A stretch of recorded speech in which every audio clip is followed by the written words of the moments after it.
Hey guys, what's going on? It's Eli, back with another review video, and of course, continuing on, reviewing more Christmassy films on the weekdays, and yep, that's right, you read the title, and as was teased in the last review video, this Christmassy film, it is, the fact that this is one of, a good chunk of movie adaptations of this book by the same name. Because, the fact that there's been so many film adaptations of this book, and not to mention there was a mini-series and so on, Yep, that's right. This movie adaptation that came out in 1994, and not to mention, it's celebrating its anniversary. That's right, from 1994, it's Little Women. Yes, Little Women from 1994. Yeah. This movie adaptation of Little Women, again, based off of the book by the same name, the book/novel by Louisa May Alcott. I think, I'm saying that right.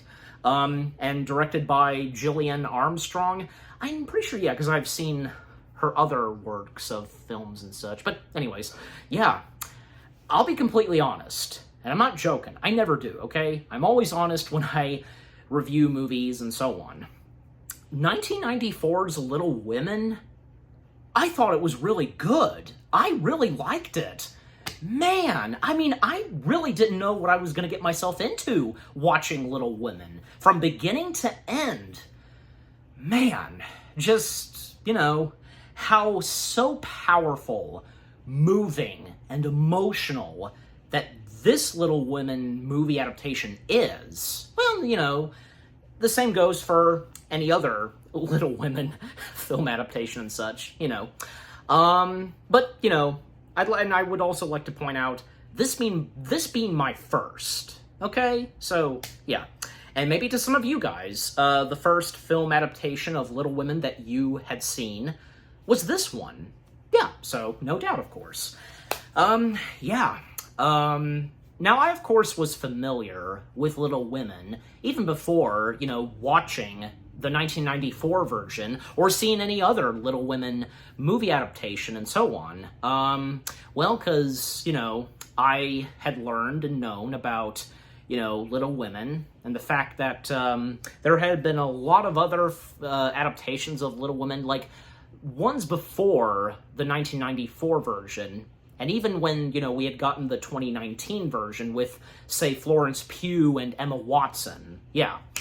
And I feel as though, and I'm pretty sure if I'm correct, because from what I can tell and from what I've seen, seems as though a good chunk of people seem to favorite 1994's Little Women. Yeah, and for me, now finally having seen and watching Little Women, and now that I'm reviewing it, you're watching my review, I'd have to agree. Yeah, because, I feel as though that any remake or movie adaptation, a new movie adaptation of a book or something, pretty much, especially those in the 1990s or in the early 2000s, we would favorite those. You know what I mean? Just, yeah, again, I didn't know what I was going to get myself into, and, I feel as though that I was not even close to kind of getting emotional, because I'm one of those people that really doesn't cry over movies.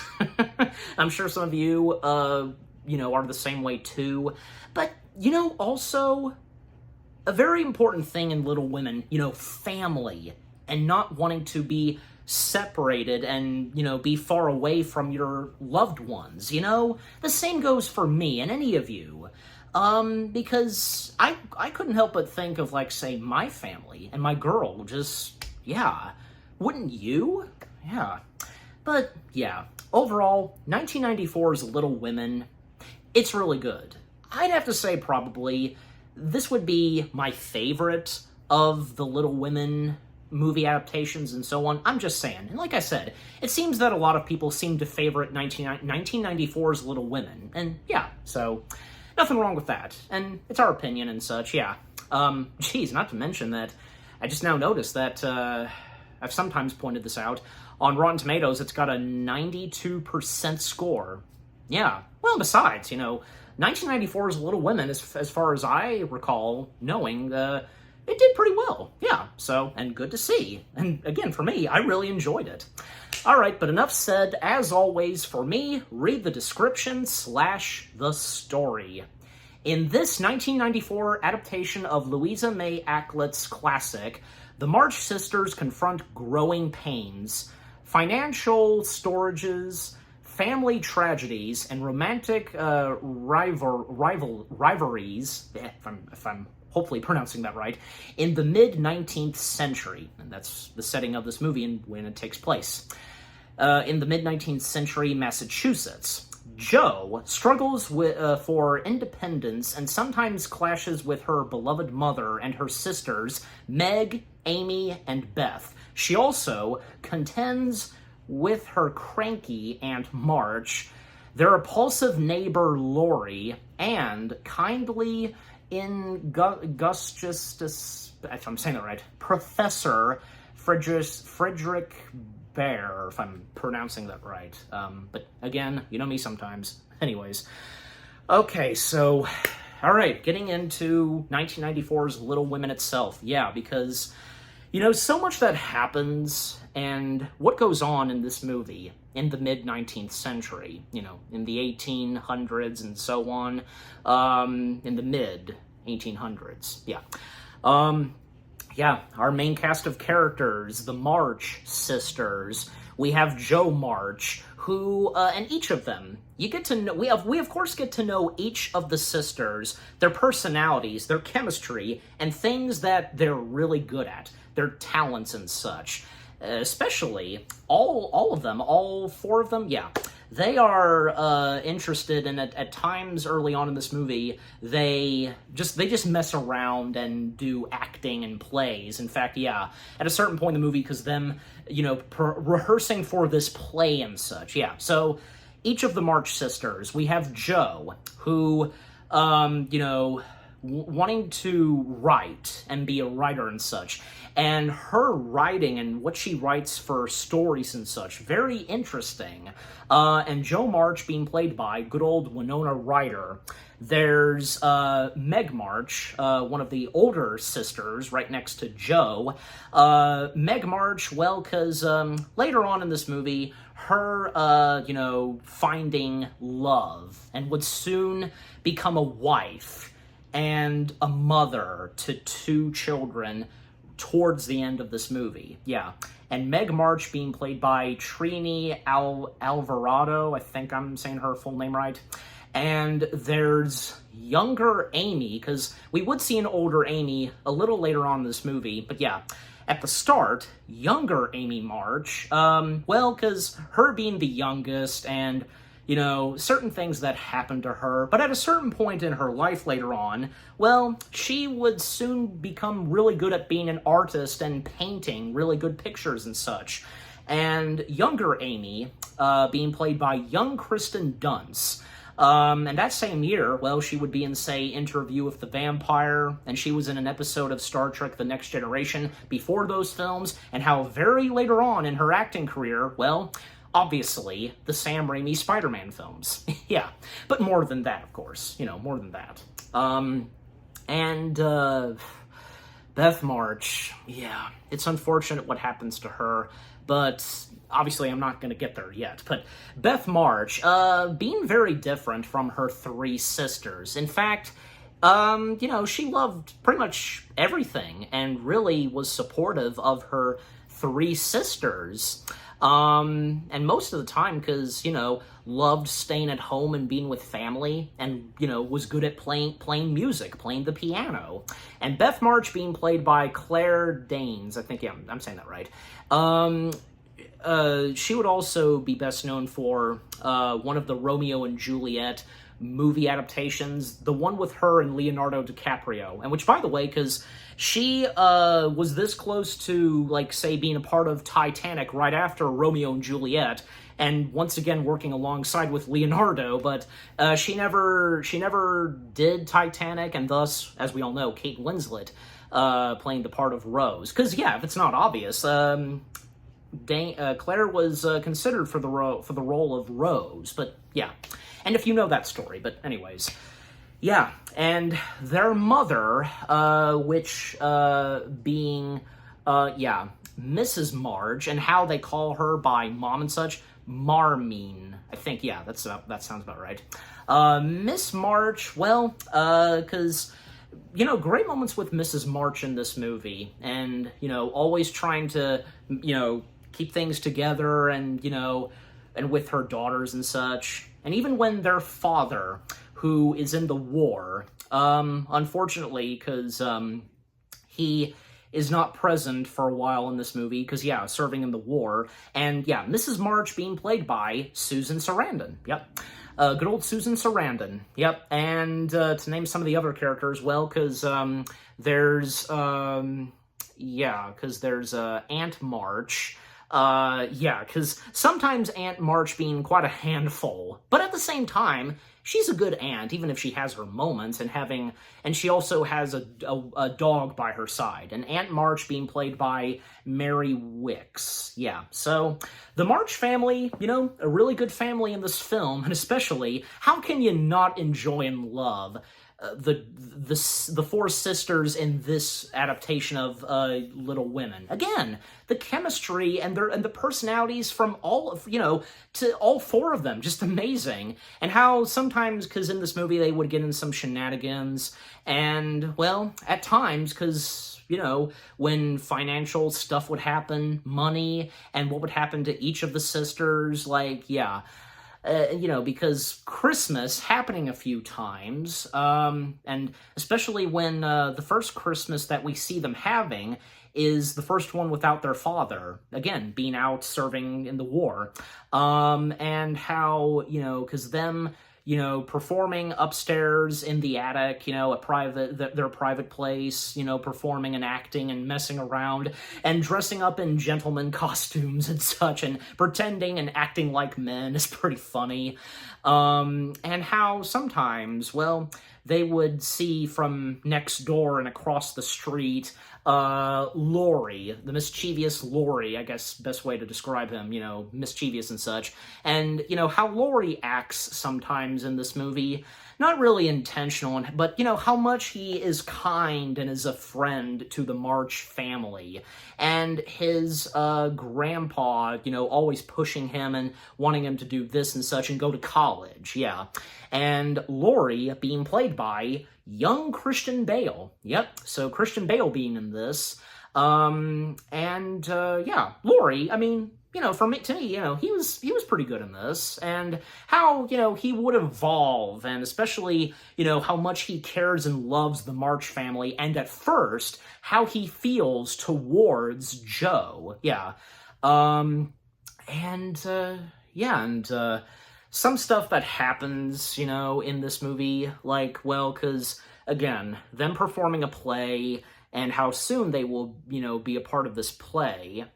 And for, say, Meg, she is to attend to this coming out party hosted by Sally Moffat, and things that she says about Sally Moffat early on. And Sally Moffat being played by Jane Mortill, if I'm saying the last name right, I'm pretty sure.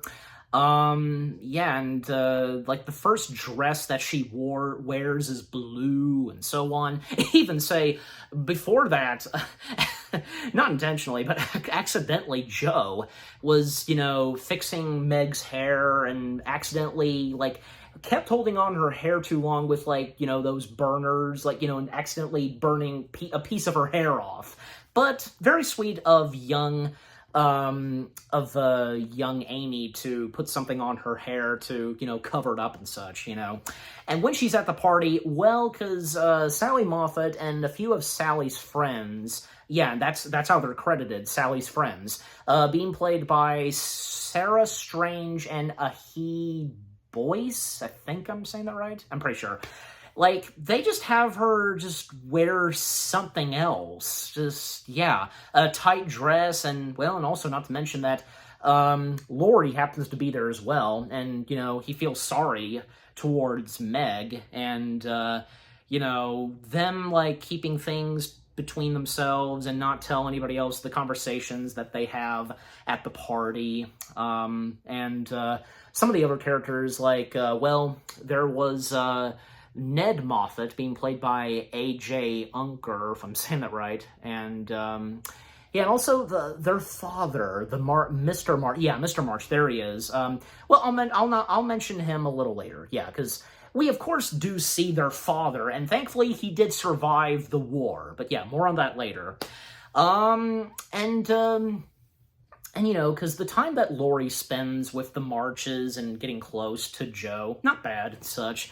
And also, at times, like, well, we see, because each of the sisters, well, and at first Joe, going to their aunt's house, and, like, Joe was reading something to her aunt, but she had completely dozed off. And at one point, well, because after Amy had gone to school, well, she was right outside of the gates of, her aunt's house, and just so happens Joe being there and noticing this, and, well, at school, Amy got striped by the teacher on the hand. Ugh. Back in those days of school and, in the 18th century and the early, 20th century, I tell you,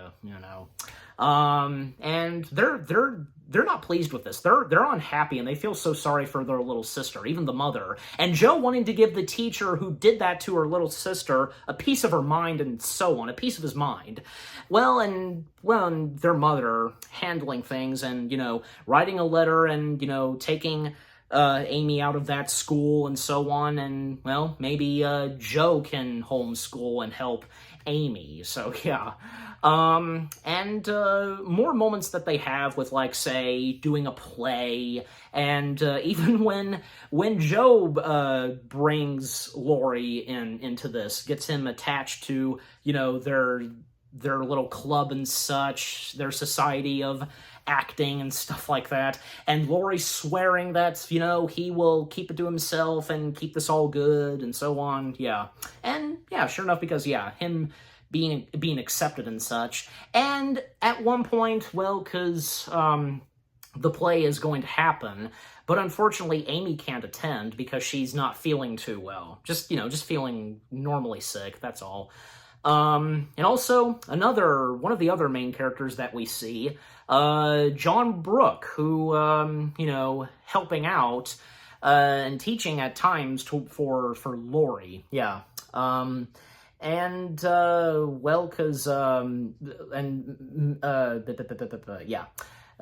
John Brooke, being played by, and I don't know why I didn't recognize him. I don't know why. It never popped in my head that was him.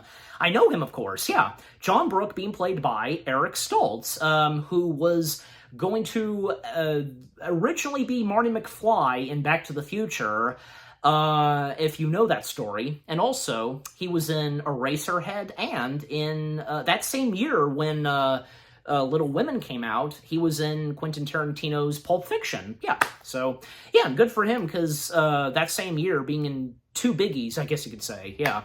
So, yeah, Eric Stoltz playing John Brooke, who is, he teaches, and we see him sometimes with Laurie and such, yeah. And Laurie doing some writing, but, wanting to do music and such. And, yeah, it's him, because Laurie's grandfather, being Mr. Lawrence, yeah, being played by, because I know I've seen him before, yeah. Being played by the late John Neville, I think, yeah, I said that right. He'd be best known for, say, The Fifth Element, Urban Legend, The X-Files, and also, most notably, The Adventures of Baron Munchausen, if I'm saying the last name right, I don't know, that Terry Gilliam directed. Yeah, that one. So yeah, him playing Laurie's grandfather, and at first, and what Laurie describes about his grandfather, well, not to say that Laurie's grandfather is a bad man and is treating his grandson poorly, no, because we see some good moments that come from Mr. Lawrence, but still, just where he wants his son to be and just to be shapened up and such, and mentionings of, say, traveling to France, Europe, New York, most notably for Laurie going to Europe. And for, say, Jo, well, at times, her interested in, going to, say, France, but also New York, which she ends up going to New York for a while, but until we get there. Yeah, but, again, the play that they were doing, and unfortunately, again, Amy couldn't attend because she was sick, and she was especially angry towards her older sister Jo, and, saying that Jo will regret this and such. And, well, after that, the play went very well and such. And apparently, at that point, we see that there seems to be slowly but surely, some chemistry between Mr. Brooke and Meg. Yeah, so... and later that evening, well, at one point, to speed things up, because Jo's manuscript, she can't find it. Even, when she tries to whisper to one of her sisters who's already gone to bed. Yeah, it was Beth, yeah. Well, she does end up, finding where her manuscript is, if I'm saying that right, manuscript. It was in one of the fireplaces, and she turns around and, well... Clearly it was her, and even when she says that she didn't do it, Amy, and all because, Amy could not go, and because she was sick, well, she was sick, and and Jo just taking her fury out of Amy, just, oh my gosh, and this is your little sister, Jo, you shouldn't be doing this, but of course, her mother and Meg coming to Amy's aid and such, and just to break it apart, and now Jo saying that, she hates her little sister and won't speak to her again and stuff like that, And even when Amy, she tried apologizing, and even after that, not long after, because we see Jo and Laurie ice skating, and Amy showing up and wanting to tag along, but, Jo, she wants nothing to do with Amy, and I had a feeling that, okay, something's gonna happen. When I was watching this movie, I was like, okay, and when coming up to this, I was like, okay, something's gonna happen, right? And yeah, because while they're still ice skating, and we see Amy putting on her ice skating boots, sure enough... Well, they hear Amy screaming, and, well, a piece of ice had broken off and, falling into the freezing cold water, and she's struggling, and there any chance of her drowning. I knew that was coming. I had a feeling that was coming, and it did, because I knew something was going to happen, and surely, because things would be patched up between Jo and Amy. And sure enough, yeah, it doesn't take that long for things to be patched up between sisters, older and younger sister, Jo and Amy. And even when Amy asks if, Jo loves Laurie more than her and her other sisters, but, even though she does like and love Laurie for now, she'll always love her little sister and her two other older sisters. Yeah, so it's all good. So yeah, nice to see that did not last long.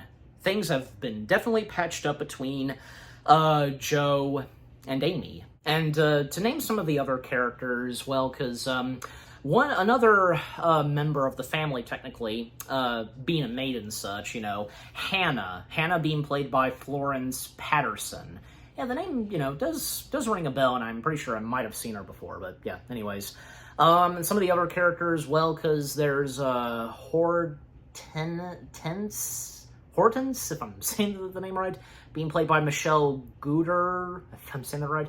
And there's two Boston matrons being played by Janie Woods Morris and Patricia Leth, and Mrs. Hummel being played by Christine Lippa, and yeah, so anyways, and by the way, because, well, And to speed things up still, because there's one moment where, you know, with them fixing food, and at one point, Beth, she takes, I think, like, you know, something to, like a piece of food or something, yeah, to this family, which are the Hummels, and one of the Hummels' children, like, being sick and such, and apparently, yeah, because, unfortunately for Beth, she starts to come down with something, and man, that being the scarlet fever, if any of you are familiar with that.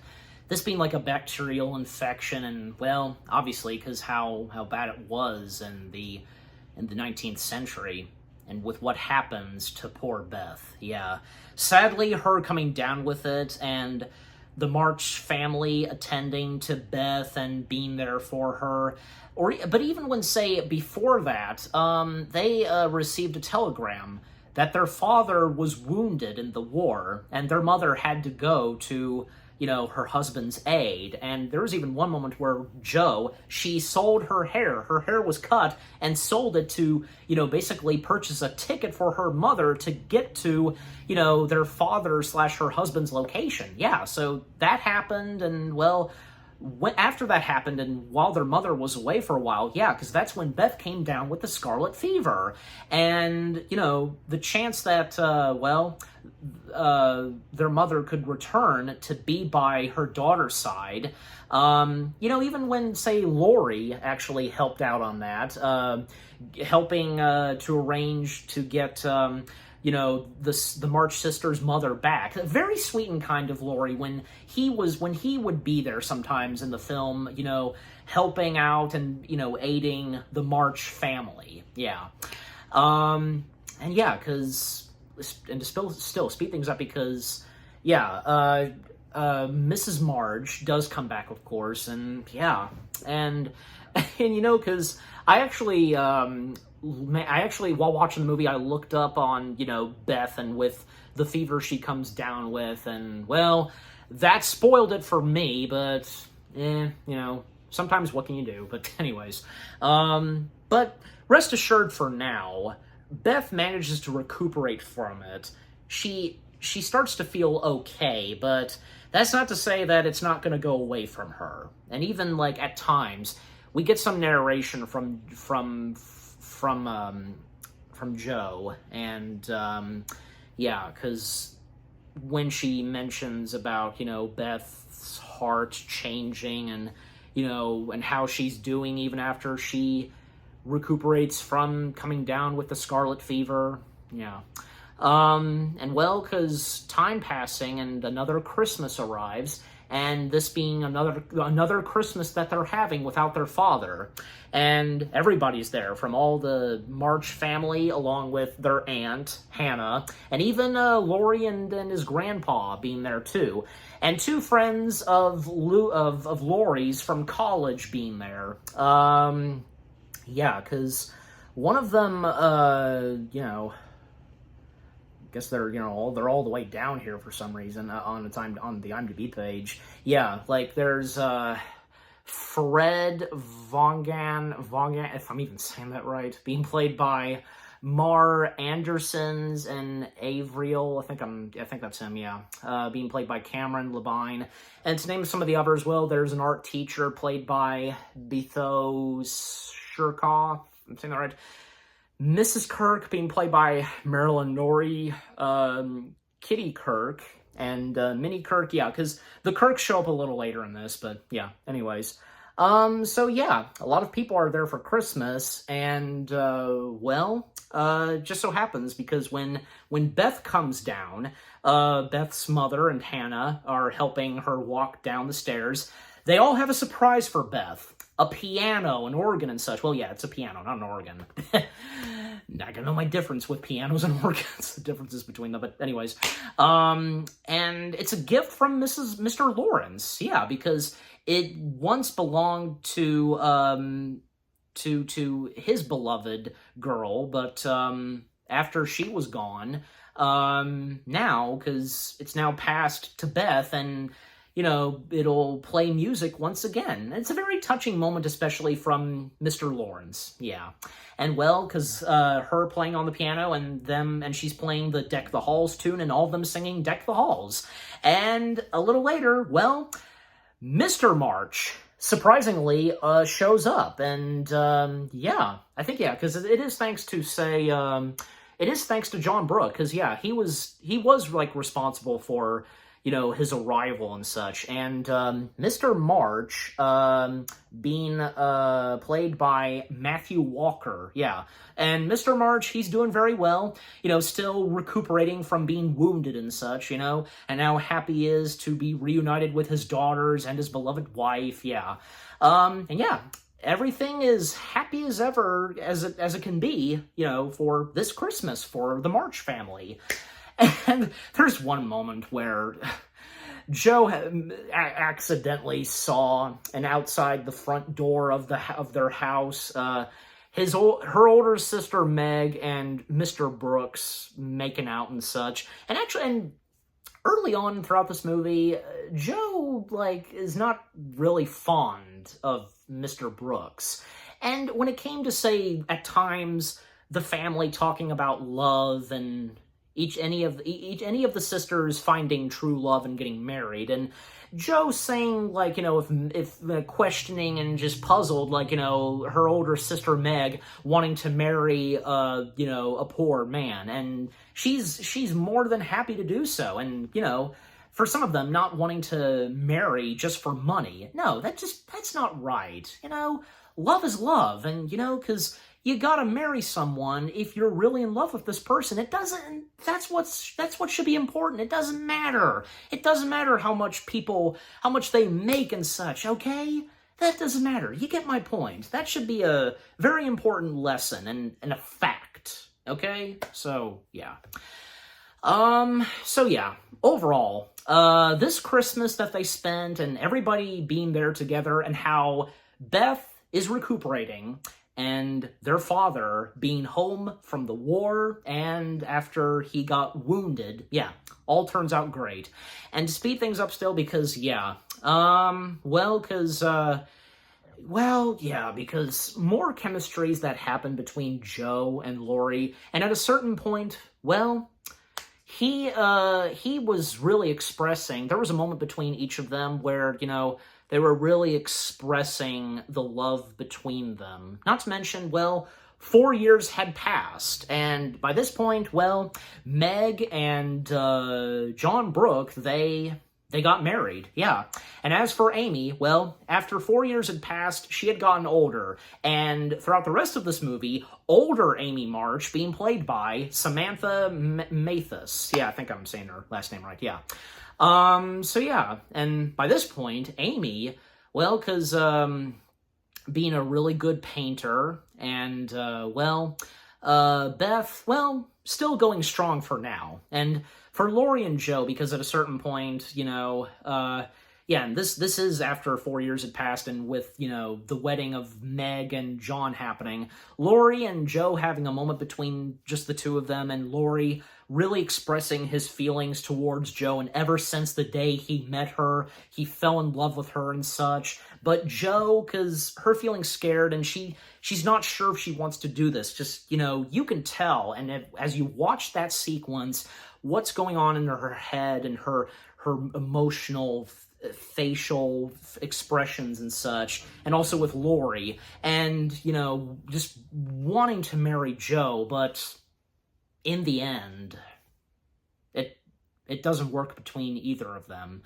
But nice to see that they do remain friends, but they don't see each other for quite a while, unfortunately, because at a certain point and a little later on, Joe actually moved to New York and possibly could, get her own writing material out there and her stories to be published, and yeah, acquiring a place to live in New York and the new people and faces that she meets and such. And also, yeah, because as I mentioned, it's them, the Kirk family, Mrs. Kirk, Kitty Kirk, and Minnie Kirk. Mrs. Kirk being played by Marilyn Norrie, Kitty Kirk, Andre Limbon, and Minnie Kirk, Tegan Moss, yeah. And some of the others that are there, like, there's an Irish maid, an office worker, 2 office workers, I should say, Dashwood and such. Yeah. Also, because I don't like to, not leave off not a lot of the cast members, but Dr. Bangs, because there's a moment with the character of Dr. Baines being played by Alan Robertson, who came to help and, check on Beth, and when he said that she may not recuperate from this and such, but she technically did. She technically did for now. And yeah, throughout the rest of the movie, because, well, yeah, whenever we would cut back to Jo at New York trying to, write some good stories and such, and whom she would come face to face with, who very later on in the movie would become her official man, her love interest, being Frederick Bayer. I hope I'm pronouncing that correctly, because I know it's said differently, but still, bear with me. Being played by Gabriel Byron, I think I'm pronouncing his last name right. Yeah, I've seen him before, of course. Like, some of his best-known films that he done, like End of Days, Sigmata, if I'm pronouncing that right, Miller's Crossing, and most notably, The Usual Suspects. Yep, he was Keaton. Yep. So, and this was a year, and this was a year before The Usual Suspects, because, well, and in other words, a year after being in Little Women, he would wound up being in The Usual Suspects, another great movie. Yeah. So, anyways, Jo crossing paths with him, who is a professor, and I think he's just a little bit older than she is. He is, he's a little bit older than she is. I think is it not obvious? I'm just saying, but and what goes on with the rest of the March sisters? Well, because we don't by that point, because we don't see that much that happens with, say, Meg and Beth and Mrs. March. However, when once again seeing Laurie, and he happens to be in the same location where Amy is, because Amy being a companion to her aunt, and Amy really going off with, like, her painting success, being a painter, and so on, yeah. And when Laurie would cross paths with Amy, and, well, some moments that Laurie and Amy had very early on in this movie, and when she was younger, well, because when at one point, Amy had to be separated from her sisters, and she temporarily had to, like, stay with her aunt, and, because, well, at that point, Beth was going down with the sickness, and, well, because, Laurie, tagging along with Amy to see that she gets to her aunt's, and, Laurie promising Amy if anything bad happens to her while she's there at her aunt's, then he would take her away from there, and they would be at someplace else. And if by any chance, if Amy were to die, Laurie promised that, he would give her a kiss and such before she would die, and, the talk that they had. So when they would cross paths once again, after quite a while, well, because Laurie, he starts to fall in love with Amy, and well, and just so happens that one of his college friends that he now has a grudge against, Fred happening to be there, and it seems like there's some chemistry and a relationship going on between Fred and Amy, and yeah, I mean, at least Laurie and Fred, they do get along, and when they shake hands, and haven't seen you in a while, and just, yeah, well, that's nice to see. But even, like, after they met each other after a while, and they said goodbye for now. Well, Laurie asking Aunt Marge if they're engaged, Amy and Fred, and Aunt Marge, like, saying not yet. Well, that's Aunt Marge for you. But anyways, and just again, the character of Aunt March and how she interacts with the other family members, or say Laurie or anybody else, I tell you, but again, that's not to say she's really a bad aunt. And also, like what I said about Laurie's grandpa. Well, because, where Laurie is currently at, and it's because of his grandpa, so, yeah. Anyways, yeah, so at times in between when we would cut back to, say, Joe, or say Laurie and Amy, yeah. Because for Joe, well, how she's really wanting to get what she writes as stories to be published and such, it doesn't go well at first, but at a certain point, it kind of does. Like, 2 of her stories being published, and they want more. And, getting some help and advice from Frederick, and even at a certain point when, it seems like, he's wanting to support and encourage her, but just her writing and what she does specifically for storytelling, very different and such. Like, one of them being, like, say, vampires and such. Yeah. But they still had some good chemistry. Like, one sequence where he invited Joe to this opera, and reciting the lyrics in a different language, reciting it, in English and such, and starts to get very romantic and such between them. And sure enough, and even when they got interrupted by something that, like an explosion or something, a part of the opera, they still kissed, and yeah. But at a certain point, it seemed like things kind of went downhill between each of them, and what he would say to her about her writing and such, Yeah, poor Joe. But yeah. And coming back to Laurie and Amy, because, when they would cross paths once again in the same location, well, because,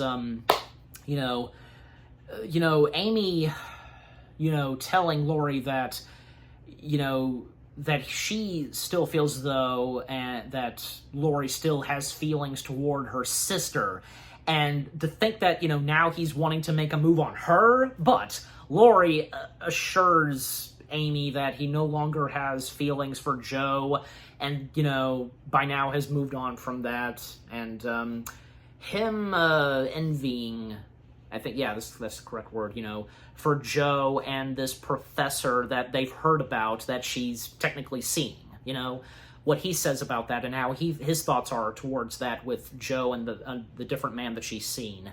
And it just doesn't go too well, and even when Amy, like, wanting to see Laurie change, and, yeah. And even when we see Laurie, like, drinking, like, whiskey or something, those kind of bottles, yeah. But, yeah, it kind of goes not too well, yeah. At least it didn't go violent or very a grudge against one another, aggressively, very calmly and such, yeah. So at a certain point in this movie, yeah, even in the third act, things not looking too good.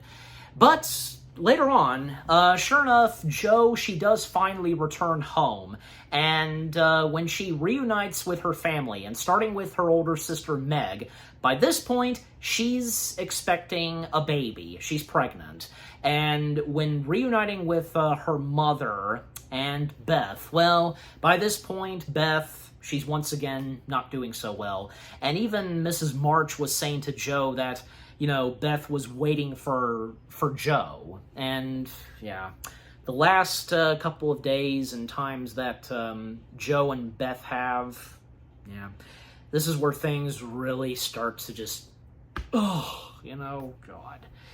I mean, I gotta tell you, because, I have to say, like, look, all 4 sisters in this movie adaptation of Little Women, fantastic. They are all fantastic.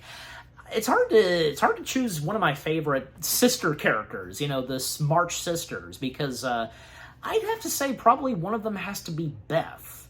And when you think about it, and because Beth being so different from the rest of her 3 sisters, but in a good way, and what sadly has to happen to her. And well, because that's what was written in the novel, clearly, so it's unfortunate. Yeah, because, well, them having a little bit of fun, and, Joe wearing a top hat and such, and, some laughs that they have, but, yeah, some emotion happening, and just, when Beth tells her sister that, she'll be in good hands with God, and when God is ready for her to go to him and such. And even like when she's in heaven, she'll still feel homesick, not being with her sisters, and of course Jo. And Jo just breaking down and just not wanting to let her sister go. And, oh, Beth, because, one of the last words that she says, yeah, because, oh, my precious Jo, she's feeling sad, and, yeah, because it is sad, and for what is to happen to Beth. At any point, she's gonna go. And, well, there's one moment where, like, the window is open and the wind's blowing and her, closing the window and such, Jo. And when she turns around to look at her sister, she's gone. Yeah. Very sad. It's a very sad moment for sure. Yeah. Oh, man. And the music that plays and, but of course that we get. And speaking of the music, Thomas Newman. Oh, I mean, oh my gosh! Especially with Thomas Newman. Whenever he's done a movie, writing music and the music and the score, oh my gosh, he has always been good at bringing some heavy emotion. He is so good at that. I mean, all the other great composers are good at that too. But especially Thomas Newman. I'm just saying, if you've seen any movies where Thomas Newman has done the music and score, and just at any time, at any point in any movies, best example, WALL-E. He nails at bringing some very emotional music. And he does not disappoint with the music and score that he brought to 1994's Little Women. No siree. Yeah, well done, Thomas Newman. Just well done. But, yeah, Beth's passing, a very sad sequence, and, well, even when, Hannah, she plants, petals of roses and such on the piano that she got for Christmas. And on one of the sides of the bed that she was on, and some of the dolls, it's just, God, it's so gut-wrenching and such, I don't know what else to say. And after Beth's passing, well, because when things are still not looking too good for the family, most notably to Jo, and to speed things up still, because, how Jo is missing her sister Beth, and even when, and I should have known that this would be coming, where, Laurie is informed about Beth's passing, but also what is to come for Meg and Brooke. And obviously, Laurie is feeling very sad about this. Yeah, obviously.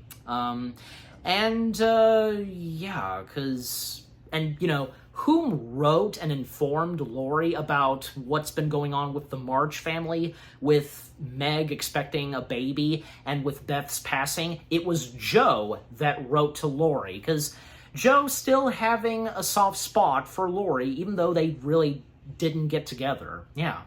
And it seems at this point, Laurie, he's doing much better. He's doing much better. And when he once again reunites with Amy, that's when, by that point where, they start to get together. And, he promised her a kiss, kissing her on the nose, and then they go for lips, and there we go. And speed things up still, because, Jo, because, well, what she does next, revisiting the attic that she and her three sisters always hung out in and such, their little society, and, well, she starts to write a new novel, but also, before that, she discovered a chest, discovering Beth's secrets, and some really good ones in how emotional she feels at what she finds in Beth's private chest and such, something like, pieces of paper, having to do with, the play and stuff like that, and like I said, about Beth, how she was very different from the other three sisters. She didn't really do anything like, say, they did, and her always, loving to, stay at home and be with family and such, but still, her playing piano, and just, you get my point. Just so good.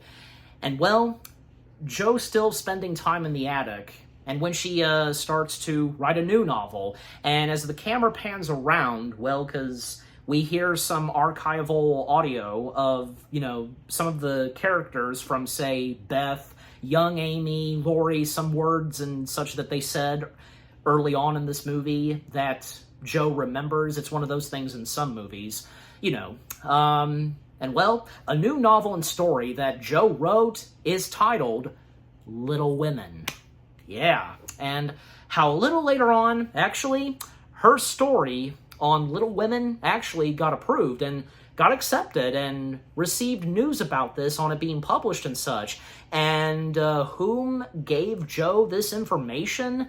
Well, that being Frederick. Yeah, if I'm still, by any chance, might be mispronouncing his name, you know who I'm talking about.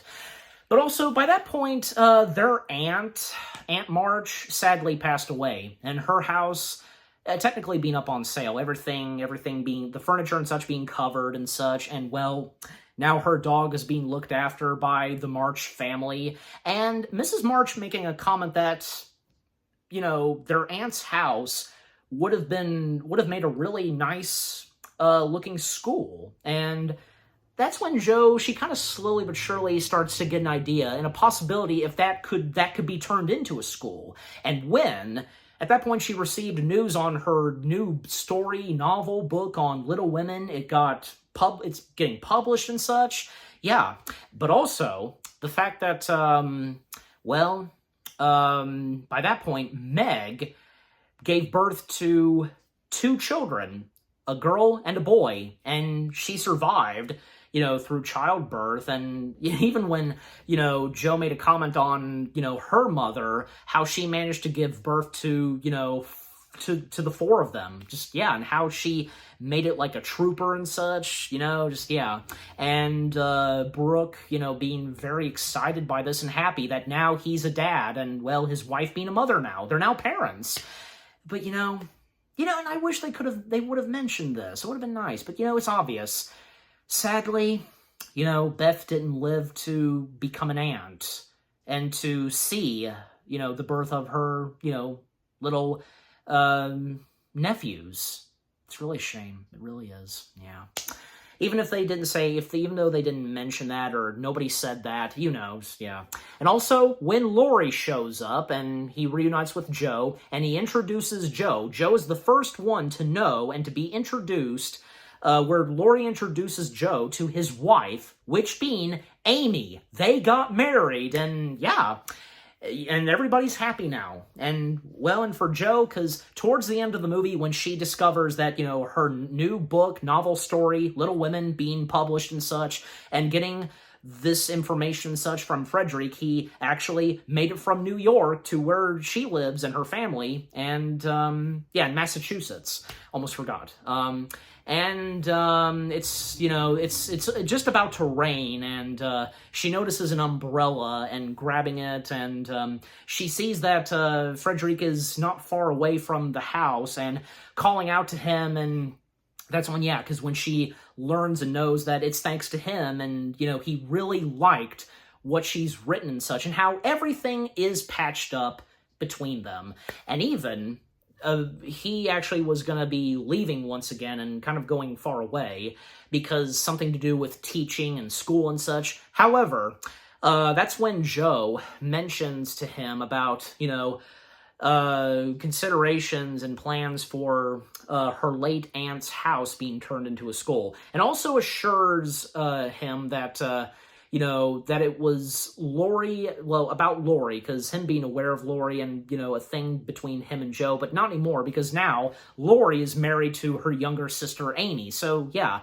her assuring him on that, and, well, she is more than happy to be with him, and he has nothing in his hands, but, putting her hand on to his, and, he now does, and, she will happily, gladly just marry him wholeheartedly and such, and yeah, a perfect happy ending for Joe March. Yeah, absolutely. Because her full name, Josephine, I think that's Josephine, whichever, yeah, because Yeah, that being her, Joe for short, but anyways. But yeah, a happy ending for her and, the man that she's officially with, and for everybody else in this movie. Yeah. What a great way to end off Little Women right there. And the theme music to Little Women, I've actually heard that before, because, dun, dun, dun, dun, dun, dun, dun, I'm sure you've heard it too, because I actually heard it, like, say, one of the memoriams at the Oscars. They played that music and score from 1994's Little Women. Yeah. And yeah, just, again, great way to end it off. And I like how, right as the credits start, we get images of, well, the March Sisters. Yeah. Just, again, just a great way to end off 1994's Little Women. And yeah, 1994's Little Women, I think, is a really good movie adaptation of Little Women. Yeah. The story from beginning to end of 1994's Little Women, really good. And with the characters in this movie adaptation of Little Women, fantastic. I enjoyed everyone that was in this movie adaptation of Little Women. The music and score by good old Thomas Newman. A few funny moments. I got a few chuckles. There are some funny moments in this, but at the same time, especially the heavy and heart-wrenching emotional moments. Yeah, this movie adaptation of Little Women nailed it, that too. And the chemistry from all of the characters and the stuff that happens with the March Sisters, from, financial troubles, money, love, marriage, and such, and what each of the four sisters do, and how sadly we lose one of the March Sisters. So emotional. But, overall, what happens to all three of them when it comes down to just three, and how for a little while and at times they are separated, but rightfully so, they're back together. And especially for Jo, that's what she wanted, just never wanting to be, separated from any family member and such. Yeah. And the happy endings that the characters get. Yeah, just overall, 1994's Little Women, I think, is really good. A really good movie adaptation of Little Women. And I'm giving Little Women, well, what the heck? 10 out of 10 stars. Yes, 10 out of 10 stars for 1994's Little Women. And what about you guys? What did you think of 1994's Little Women itself? Is this one of your favorite film adaptations of Little Women? Any of you, by any chance, had read the original book / novel, and have you seen any other adaptations of Little Women? And again, is this one of your favorites? I'm sure for a good chunk of you, you would prefer this, and yeah.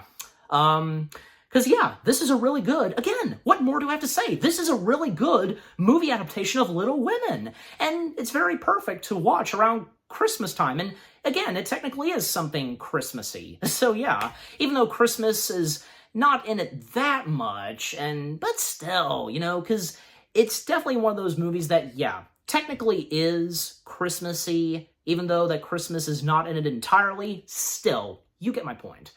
Yeah. What were some of your favorite moments from 1994's Little Women?